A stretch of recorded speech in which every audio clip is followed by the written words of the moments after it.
Imagine acordar amanhã e perceber que algo estranho aconteceu. Você se olha no espelho e o tempo parece ter desistido de você. Nenhuma nova ruga, nenhum fio branco, nenhum sinal de cansaço.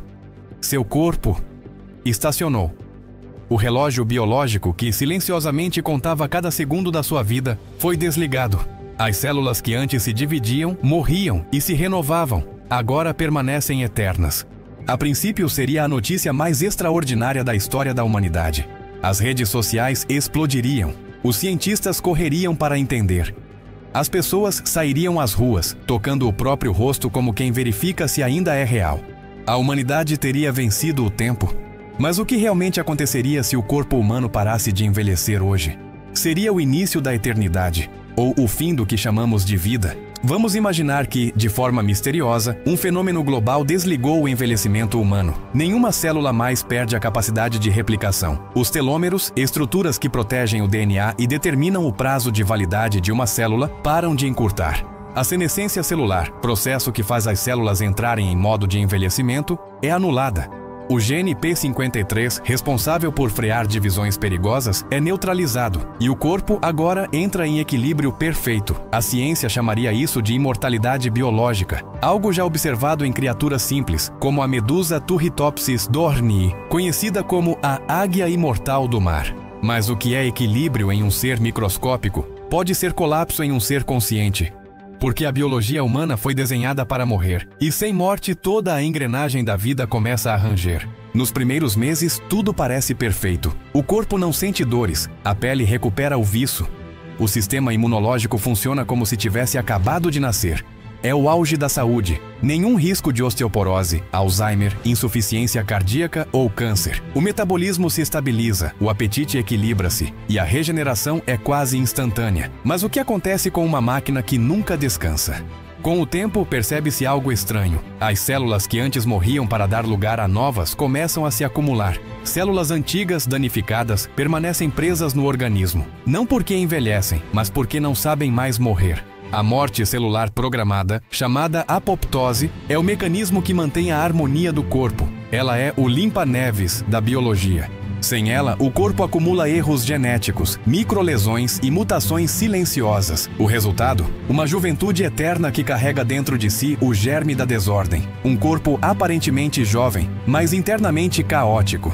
A natureza nunca criou nada eterno, nem mesmo as estrelas.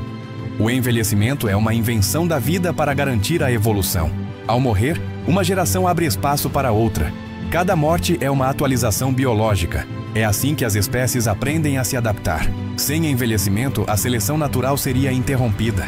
A humanidade se tornaria estática, uma espécie congelada em seu próprio código genético. Nenhum novo gene, nenhuma mutação positiva, nenhum avanço evolutivo. Seríamos imortais, mas também condenados à estagnação. E a estagnação, em termos biológicos, é apenas outra forma de morrer. O cérebro humano foi moldado por milhões de anos de escassez e mudança. Ele só funciona bem quando há início, meio e fim. Toda emoção humana nasce da percepção de impermanência. Amamos porque sabemos que podemos perder. Sonhamos porque sabemos que o tempo é curto. Trabalhamos, criamos, cuidamos, porque a morte existe. Se o corpo parasse de envelhecer, o cérebro entraria em um estado paradoxal. Sem finitude, ele perderia o senso de propósito. A dopamina, neurotransmissor da motivação, depende da antecipação do fim. Quando não há fim, não há dopamina.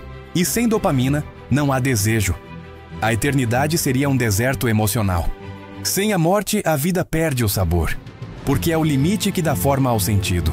Pesquisas reais, conduzidas por David Sinclair em Harvard, mostram que o envelhecimento pode ser reprogramado em laboratório. Seu trabalho com genes Yamanaka provou que células velhas podem voltar a um estado jovem, como se fosse possível restaurar o passado molecular. Mas quando os cientistas forçaram o processo, as células começaram a se comportar como cancerígenas.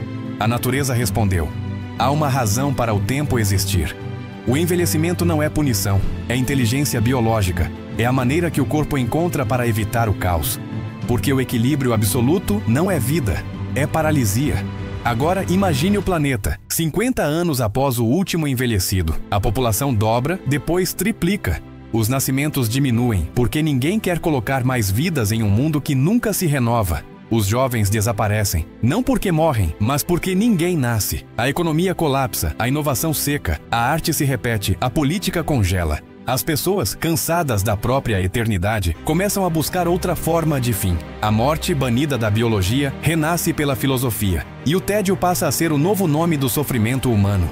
A ausência do envelhecimento não nos tornaria deuses, nos tornaria órfãos do tempo. Sem a passagem das horas, nada teria valor. A beleza, o amor, a arte, o aprendizado, tudo depende da consciência de que vai acabar. É a morte que transforma o instante em eternidade. O tempo que destrói é o mesmo que dá sentido ao existir. O filósofo Ernest Becker dizia que toda cultura é uma negação da morte. Mas talvez, se o corpo fosse imortal, a mente não suportaria a eternidade, porque viver para sempre não é o mesmo que estar vivo. O envelhecimento é a mais sábia invenção da vida. Ele garante que o universo siga em movimento, é o lembrete silencioso de que nada é fixo, e é justamente por isso que tudo é precioso. Cada célula que morre escreve uma história de sobrevivência. Cada ruga é o testemunho de uma batalha vencida contra o nada. Cada batimento é um lembrete de que ainda estamos aqui, temporariamente, e por isso mesmo, milagrosamente. Parar de envelhecer seria como congelar uma música na mesma nota para sempre. No começo pareceria harmonia, mas logo perceberíamos que o silêncio que se segue à última nota é o que dá sentido à melodia. Talvez o segredo não seja parar o tempo, mas aprender a dançar com ele. Som final, batimentos desacelerando, seguidos de silêncio e respiração profunda. A tela escurece lentamente. E se, em vez de envelhecer, o corpo começasse a regredir? No próximo episódio, o que aconteceria se voltássemos à infância em 24 horas?